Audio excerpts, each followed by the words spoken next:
Good morning students. Let's start with maths.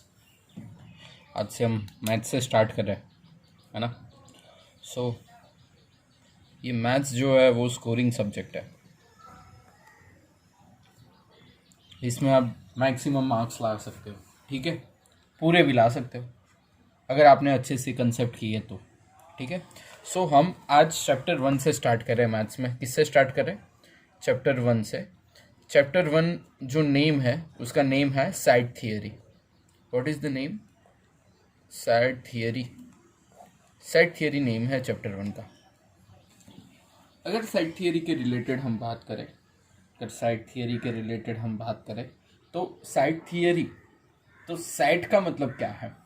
तो set is nothing but the, set का definition क्या होगा? Set is nothing but the well defined collection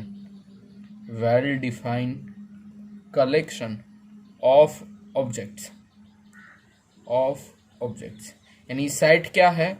well defined collection है किसका? Object का, ठीक है। So that is nothing but the definition of set, और उसके रिलेटेड थियरी हम पढ़ने वाले हैं, ठीक है। तो वेल डिफाइंड ऑब्जेक्ट्स क्या होते हैं? जैसे मैं बात करूं कि भाई ये ए है, तो ए के अंदर है 1 2 3 4 5 6 7। सो ये सारे जो ऑब्जेक्ट्स है इसका जो कलेक्शन है वो ए के अंदर है, ठीक है। तो अगर ये मैं बोलूँ कि 3 जो है वो किसके अंदर है? ए के अंदर है। तो 3 इज बिलोंग्स टू ए। ये सिंबल जो है इसको बोलते हैं belongs to. 3 is belongs to A.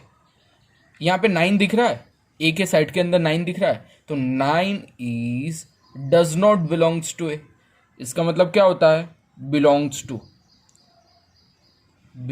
To. इसके रिलेटेड एक्सरसाइज में आएगा तब मैं ज़्यादा डिस्कशन करूंगा, लेकिन ये याद रखना कि ये जो होता है, ये जो सिंबल है बिलोंग्स टू, यानी 3 सेट के अंदर बिलोंग्स करता है क्योंकि 3 ए के अंदर है। अब 9 की अगर मैं बात करूं तो 9 ए के अंदर नहीं है, सो 9 डज नॉट बिलोंग्स टू ए, ठीक है। तो ये होता है बिलोंग्स टू। समझ में आ रहा है क्या होता है belongs to? Okay. Now set को रिप्रेजेंट करने के लिए, सेट रिप्रेजेंटेशन जो है वो रिप्रेजेंट के लिए 2 मेथड है। कौन सी 2 मेथड है? एक तो मेथड है रोस्टर, और उसको बोला जाता है टैब्यूलर फॉर्म। क्या बोला जाता है? Tabular form. That is nothing but the roster और टैब्यूलर फॉर्म। और दूसरा जो फॉर्म है उसका जो है सेट बिल्डर फॉर्म। कौन सा है? Set builder form. Roster form and set builder form, दोनों के रिलेटेड हम देखेंगे, लेकिन ये 2 से रिप्रेजेंट हम करते हैं, ठीक है। इससे पहले देख लेते हैं जो चैप्टर का जो बेसिक्स है, जो आपने ऑलरेडी थोड़ा बहुत पढ़ा होगा, लेकिन अच्छे से मैं आज आपको ये सब एक्सप्लेन करूंगा कि हमने देखे थे कि बहुत सारे नंबर्स के फॉर्म आते हैं। जैसे एक तो अगर मैं बात करूं तो भाई होता है natural number. This is the very basic. हाँ, आपको ये पता थोड़ा थोड़ा ही होगा या कुछ नहीं पता होगा, ऐसे भी बहुत सारे बच्चे होंगे, तो समझना। Natural number is nothing but the N, capital N. तो नेचुरल नंबर में कौन कौन से नंबर आते हैं? नेचुरल नंबर में आता है 0 आता है? नहीं, 0 से लेके सारे आते हैं 1 2 3 अप टू इनफाइनाइट। सारे नंबर किस में आते हैं? नेचुरल नंबर में आते हैं। बीच के नंबर नहीं, हाँ, बीच के नंबर नहीं, सिर्फ इंटीजर्स वाले 1 2 3, ठीक है। So that is called as a natural number. ये याद रखना, सारे नंबर आपको याद रखने हैं। सेकेंड आएगा होल नंबर। सेकेंड क्या आएगा? Whole number. So whole number is nothing but the W, ठीक है। ओके, सो होल नंबर यानी क्या होगा? होल नंबर में आएगा W। क्या आएगा? W के अंदर क्या आ जाएगा? 0 आ जाएगा, 1 आ जाएगा, 2 आ जाएगा, 3 आ जाएगा, अब टू इनफाइनाइट आएगा। समझ में आ रहा है? That is nothing but the W। अगर तीसरी हम बात करें तो तीसरा आएगा इंटीजर्स। इसमें बहुत कंफ्यूज होते हैं लोग। इंटीजर्स क्या होता है? तो इंटीजर्स यानी जेड। इंटीजर्स यानी क्या? जेड। अगर जेड के रिलेटेड बात करें तो Z is nothing but two. कहाँ से स्टार्ट होगा? माइनस इन्फिनिटी से लेके माइनस वैल्यू भी आएगा, -3, -2, -1, 0, 1, 2, 3 up to plus infinity. This are all the integers. इसको क्या बोलेंगे? इंटीजर्स वैल्यू बोलेंगे। ठीक है। फोर्थ जो आएगा वो आएगा रेशनल नंबर। इंटीजर्स में minus infinity to plus infinity, ये समझ में आया। फोर्थ आएगा रेशनल नंबर। क्या आएगा? Rational number. ठीक है। तो रेशनल नंबर में कौन कौन से आएंगे? रेशनल नंबर का एक तो होता है ये क्यू। ठीक है। तो रेशनल नंबर में कौन आएगा? जैसे मैं this is nothing but the one line. अगर मैं बात करूँ तो 0, यहाँ पे आएगा 1, यहाँ पे आएगा 2, यहाँ पे आएगा -1, यहाँ पे आएगा -2, यहाँ पे माइनस इन्फिनिटी प्लस इन्फिनिटी। अब 0 के 1 के बीच में कौन कौन से वैल्यू आएगी? 0 के 1 के बीच में कौन कौन से वैल्यू आएगी? 1/2 आएगा, आएगा ना 1/2। ठीक है। इससे पहले क्या आएगा? 1/3 आएगा। इससे पहले क्या आएगा? 1/4 आएगा। इसके बीच की बात कर रहा हूँ, ये दोनों के बीच की बात कर रहा हूँ। 0 और 1 के बीच में सारी वैल्यू आएगी, क्योंकि 1/4 करोगे तो क्या आएगा? 0.25 आएगा। ठीक है। सारी वैल्यू पॉइंट के बीच में भी आएगी, 0 और 1 के बीच में। और -1 to 0 करोगे तो उसमें क्या आएगा? -1/2। इसकी बात कर रहा हूँ, -1/2, -1/3, -1/4। ये सारी वैल्यू आएगी किस में? 0 से लेके -1 के बीच में। सो ये जो पूरी जो वैल्यू है 0 और 1 के बीच में जो वैल्यू है, ये भी सारी वैल्यू -1 और 0 सब के बीच की जो भी वैल्यू होती है, यानी इसके हम ये बोल सकते हैं कि रेशनल नंबर में क्या आएगा? पॉजिटिव इंटीजर आएगा। क्या आएगा? पॉजिटिव इंटीजर आएगा। दूसरा क्या आएगा? नेगेटिव इंटीजर आएगा। दूसरा क्या आएगा? नेगेटिव इंटीजर आएगा। और तीसरा क्या आएगा? पॉजिटिव और नेगेटिव के बीच में जो फ्रैक्शनल वैल्यू, पॉइंट वाली जो वैल्यू है, फ्रैक्शनल वैल्यू, फ्रैक्शनल वैल्यू जो है वो भी कहाँ पे आएगी? रेशनल नंबर में ही आएगी।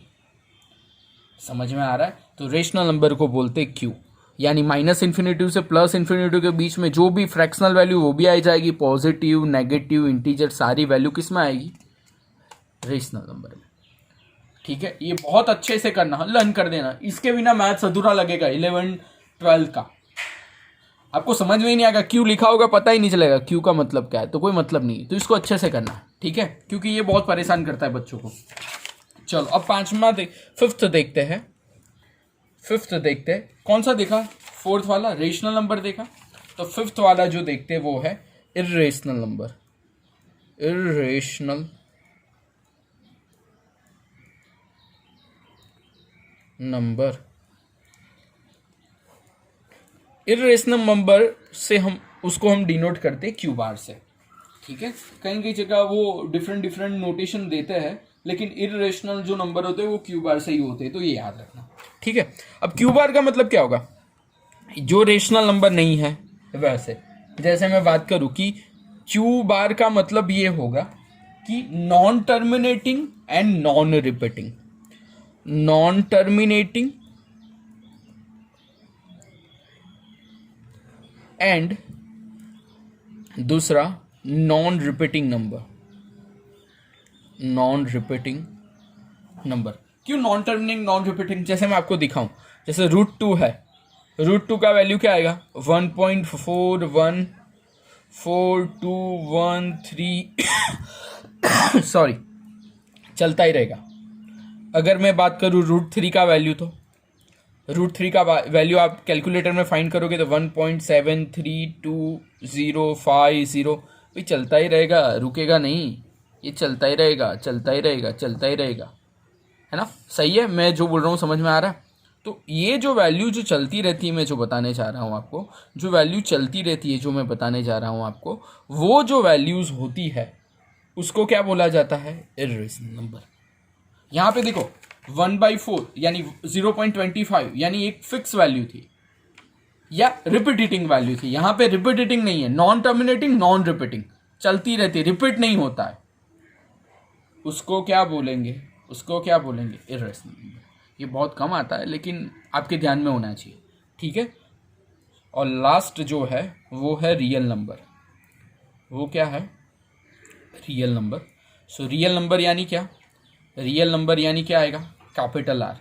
कैपिटल आर के अंदर कौन कौन सा आएंगे, क्यू भी आ जाएगा और क्यू बार भी आ जाएगा, दोनों आ जाएंगे किस में, आर में। इरेशनल नंबर भी आ जाएगा, रेशनल नंबर, सारे नंबर आ गए किस में, रियल नंबर में। टेंशन नहीं लेने का, रियल नंबर में सब कुछ आ जाएगा, ऑल रेशनल और इरेशनल सब आ जाएगा, ठीक है। सो ये इंट्रोडक्शन बहुत ज़रूरी था, इसलिए मैंने पहले आपको डिस्कस किया कि क्या होता है सारे नंबर्स और कैसे इसको हम करते हैं, ठीक है। अब हम जाते हैं कैसे क्वेश्चंस करेंगे, सेट थियरी के क्वेश्चंस कैसे करेंगे। चलो, तो हमको अब पहले देखना है कि फर्स्ट एग्जांपल देखते हैं, जिससे आपको पता चलेगा कि कैसे हम क्वेश्चन आंसर इसके करेंगे, ठीक है। So let's start with the write the first question कि भाई write the solution set of the equation x square plus x minus 2 in a roster form. अब समझना, हाँ फर्स्ट न्यूमेरिकल है, अच्छे से देखना कि भाई जो ये है इसको हमको किस में कन्वर्ट करना है, रोस्टर फॉर्म में कन्वर्ट करना है। किस में करना है, रोस्टर में।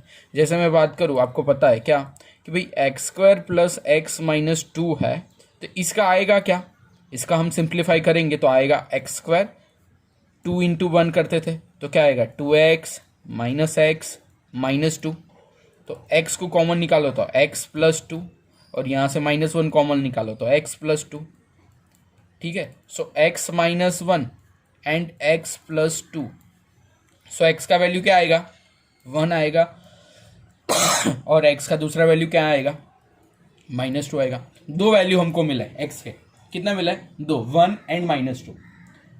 समझ में आ रहा है। अब हमको किस में लिखना है, रोस्टर फॉर्म में। तो सॉल्यूशन जो सेट है, सॉल्यूशन सेट जो है उसको हमको किस में लिखना है, सॉल्यूशन सेट को किस में लिखना है, सॉल्यूशन सेट को रोस्टर फॉर्म में लिखना है। तो आपको लिखने का सॉल्यूशन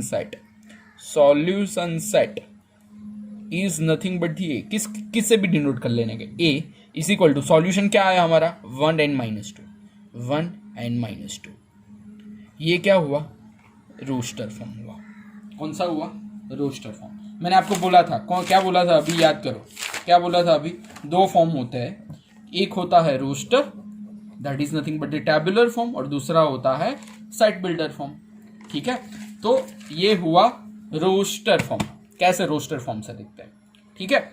चलो, अब दूसरा जो है एक देख लेते हैं कि भाई जो सेट है उसको भी किस में लिखने के लिए बोला है हमको, पॉजिटिव यानी रोस्टर फॉर्म में ही लिखना है, ठीक है। सो क्या बोला है कि साइड जो है, तो साइड को हम ए से लिख लेते हैं भाई, चलो। So x is a positive integer यानी क्या, अभी मैंने बोला देखो, इंटीजर यानी क्या, पॉजिटिव इंटीजर यानी वैल्यूज, पॉइंट वाली वैल्यू, बीच वाली नहीं, सिर्फ integer, positive integers. So positive integer से कहां तक, x square is less than 40। देखो एक्स स्क्वायर लेस देन 40 है, अगर x की जगह हम 1 रखेंगे तो 1 का स्क्वायर क्या आएगा, 1 आएगा, तो 1 इज लेस देन 40, सही है। अगर 2 का स्क्वायर लेते हैं तो 2 का स्क्वायर क्या आएगा, 4, तो 4 इज लेस देन 40, सही है। 3 का स्क्वायर लेते हैं तो 9 आएगा, 9 इज लेस देन 40। अगर हम 4 का स्क्वायर लेते हैं तो 4 स्क्वायर इज लेस देन 40, क्योंकि 4 square is nothing but 16 is less then 14। अगर 5 स्क्वायर लेते हैं तो 25 लेस देन 40। अगर 6 का स्क्वायर लेते हैं तो 6 का स्क्वायर 36 लेस देन 40। अगर 7 का स्क्वायर लेते हैं तो 49 इज लेस देन 40, है ना। अरे भाई 49 लेस देन 40 होता है, 49 तो बड़ा होता है, 49 इज ग्रेटर देन 40। 49 तो बढ़ गई वैल्यू, तो 7 आएगा नहीं, क्योंकि लेस देन 40 तक ही बोला है, यानी 49 वाला वैल्यू ये आएगा नहीं। कहां तक आएगा, 36 लेस देन 40 तो आएगा, ठीक है। तो कौन कौन सी वैल्यू आएगी देखो, 1 2 3 4 5 6, तो सेट में क्या आएगा, 1 2 3 4 5 6। अगर 7 लिख लिया तो गलत, समझ में आ रहा है? 6 तक ही लिखना है, जहां तक लिखना है उतने तक ही लिखने का, हाँ ज़्यादा मत लिख लेना। चलो नेक्स्ट जाते हैं। अब देखा हमने क्या, रोस्टर फॉर्म। रोस्टर फॉर्म देखा, रोस्टर फॉर्म देखा भाई हमने, तो रोस्टर फॉर्म देख लिया कि भाई रोस्टर फॉर्म कैसे होता है। ठीक है, अब देखते हैं सेट बिल्डर फॉर्म। कौन सा देखते हैं? Set builder form. Set builder form में क्या होगा? सेट